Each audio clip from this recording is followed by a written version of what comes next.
ရေကတစ်ချိန်တည်းမှာပဲစူလဲစူနေမယ်ခဲလဲခဲနေမယ်ပြီးတော့အရေလဲပြန်ပြုံနေမယ်လို့ပြောရင်ယုံမလားအားလုံးပဲမင်္ဂလာပါဒီနေ့ဗီဒီယိုလေးကတော့ရေကတစ်ချိန်တည်းမှာပဲအရေအငွေ့အခဲဒီအခြေအနေသုံးမျိုးလုံးမှာတစ်ပြိုင်တည်းဖြစ်နိုင်တယ်ဆိုတာရယ်ပြီးတော့သူတို့တွေဘာကြောင့်ဒီလိုမျိုးရှိနိုင်တယ်ဆိုတာကိုပြပြပေးတော့မှာပါဒါကတော့ရေကိုဆက်တက်ခံထဲမှာဒီအခြေအနေသုံးမျိုးလုံးကိုဆက်တက်ပြထားတာပါဒီမှာဆိုရင်ရေကအရေဖြစ်ကနေပြီးတော့အခဲဖြစ်ကိုတစ်ဖြည်းဖြည်းနဲ့ပြောင်းလာနေပါတယ်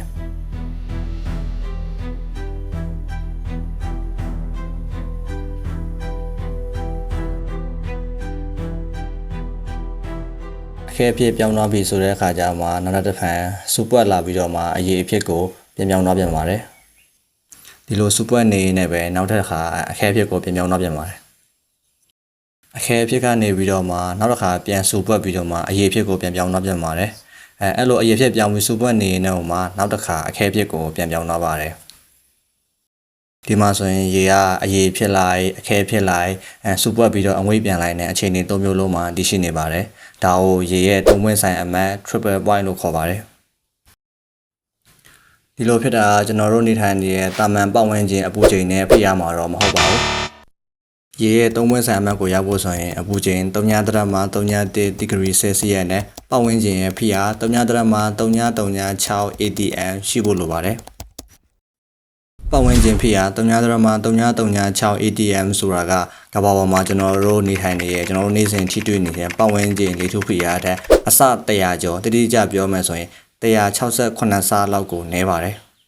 ဒါကတော်တော်နည်းတဲ့ဖိအားပမာဏပါ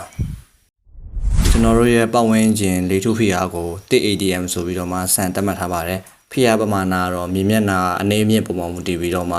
အစွန်းထွက်အမျိုးတော့ကွဲပြားပါတယ်အရင်တော့မကွာပါဘူးဒီအပူချိန်နဲ့ဖိအားအခြေအနေမှာဆိုရင်ရေတွေရဲ့drag အခြေအနေ၃ခုလုံးကတွားပြီးတော့မှစုံနေပါတယ်ဒီ၃ပွင့်ဆိုင်အမှတ်ရောက်ရင်ရေတွေကဘာလို့အဲ့လိုဖြစ်သွားလဲဆိုတာကိုရှင်းပြပေးပါမယ်ရေတွေကိုရေမိုလေကျူးတစ်လုံးနဲ့တစ်လုံးကြားမှာဟိုက်ဒရိုဂျင်ဘွန်းလို့ခေါ်တဲ့ဒီဘွန်းအမျိုးအစားတစ်ခုနဲ့ချိတ်ဆက်ဖွဲ့စည်းထားပါတယ်ဒီဟိုက်ဒရိုဂျင်ဘွန်းအတူအရှည်ချိတ်ဆက်ထားခြင်းချိတ်ဆက်မထားခြင်းပေါ်မူတည်ပြီးတော့မှရေက drag အခြေအနေ၃မျိုးလုံးကိုပြောင်းလဲတည်ရှိနေတာပါဥမာအနေနဲ့ရေအခဲအခြေအနေမှာဆိုရင်ဒီဟိုက်ဒရိုဂျင်ဘွန်းတွေကအဆိုင်အခဲအဖွဲ့အစည်းတစောက်ဘွန်းအတိုင်းဒီဘွန်းတွေကတစ်ခုနဲ့တစ်ခုခိုင်မာမာကြည်ကြည်လဲလဲချိတ်ဆက်ထားကြပါတယ်အရေးအခြေအနေမှာဆိုရင်တော့ဒီဟိုက်ဒရိုဂျင်ဘွန်းတွေကမော်လီကျူးနှလုံးသုံးလုံးလောက်ကိုချိတ်ဆက်ထားပြီးတော့မှဒီအတန်းလိုက်ရွေ့လျားနေကြပါတယ်ရေငွေ့မှာဆိုရင်တော့ဟိုက်ဒရိုဂျင်ဘွန်းတွေကရေမော်လီကျူးတစ်လုံးမှမချိတ်ဆက်ထားတော့ပါဘူးဒါနဲ့ဆက်ပြီးတော့မှရေခဲတွေဘာလို့ရေမှာပေါ်တာလဲဆိုတော့သိချင်တော့ကျွန်တော်ရဲ့ဒီဗီဒီယိုလေးမှာတွားကြည့်လို့ရပါတယ်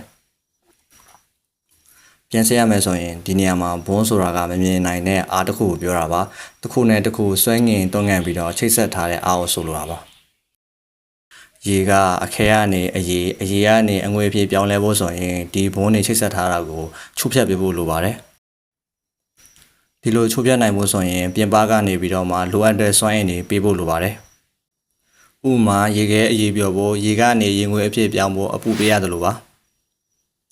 ပေးရတဲ့စွမ်းအင်နေရာမှာအပူစွမ်းအင်တစ်ခုတည်းတော့မဟုတ်ပါဘူးဖိအားကြောင့်ဖြစ်ပေါ်လာတဲ့စွမ်းအင်တွေလည်းလိုပါသေးတယ်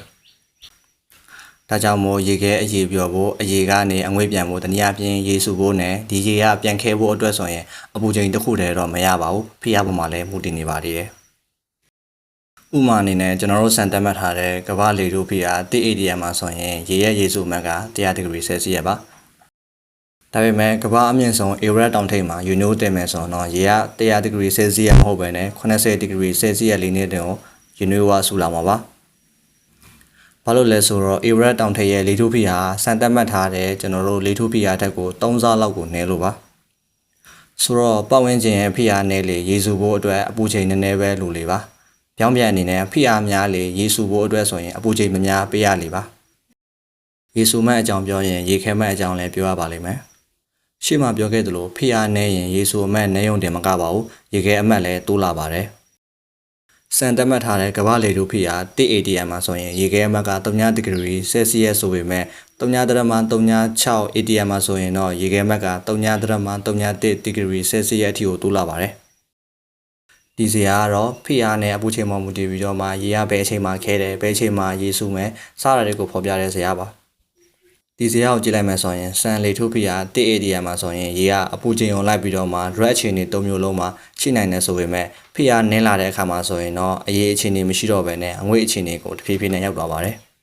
။အဲဒါကြောင့်မို့ဖိအားအရင်နေတဲ့အာကာသထဲမှာအရေးအခြေအနေရေတွေမရှိဘဲနဲ့ရေခဲနဲ့ရေငွေ့တွေပဲရှိတာပါ